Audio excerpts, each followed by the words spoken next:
ગોપાલ ઇટાલિયાનો વિસાવદરમાં પ્રચંડ પ્રચાર જોવા મળી રહ્યો છે। વિસાવદર ચૂંટણી જાહેર થાય તે પહેલા જ આમ આદમી પાર્ટીએ ઉમેદવાર જાહેર કર્યા છે। ગોપાલ ઇટાલિયાને જાહેર કરતાની સાથે હવે ગોપાલ ઇટાલિયા હાલ પ્રચંડ પ્રચારમાં જોતરાયા છે। વિસાવદર બેઠકની ચૂંટણીમાં આમ આદમી પાર્ટીએ ગોપાલ ઇટાલિયાને ઉતાર્યા છે मैदाનમાં। ઉમેદવાર જાહેર થયા બાદ ગોપાલ ઇટાલિયા પહેલી વખત વિસાવદર પહોંચ્યા છે અને જનસંપર્ક શરૂ કર્યો છે। અહીં તેમણે માર્કેટ યાર્ડની મુલાકાત લીધી હતી અને યાર્ડમાં કાર્યકરો અને સ્થાનિકો સાથે મુલાકાત કરી અને મીડિયા સમક્ષ પણ ગોપાલ ઇટાલિયાએ કહ્યું કે આ પંથકના લોકોએ કેશુબાપાને મુખ્યમંત્રી બનાવ્યા।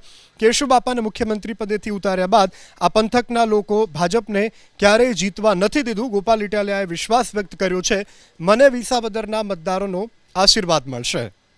ગોપાલ ઇટાલિયાને જાહેર કરતાની સાથે હવે ગોપાલ ઇટાલિયા હાલ પ્રચંડ પ્રચારમાં જોતરાયા છે। વિસાવદર બેઠકની ચૂંટણીમાં આમ આદમી પાર્ટીએ ગોપાલ ઇટાલિયાને ઉતાર્યા છે मैदाનમાં। ઉમેદવાર જાહેર થયા બાદ ગોપાલ ઇટાલિયા પહેલી વખત વિસાવદર પહોંચ્યા છે અને જનસંપર્ક શરૂ કર્યો છે।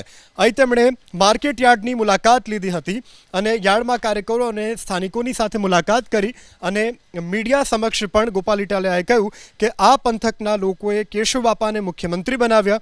કેશુબાપાને મુખ્યમંત્રી પદેથી ઉતાર્યા બાદ આ પંથકના લોકો ભાજપને ક્યારેય જીતવા નથી દીધું। ગોપાલ ઇટાલિયાએ વિશ્વાસ વ્યક્ત કર્યો છે, મને વિસાવદરના મતદારોનો આશીર્વાદ મળશે।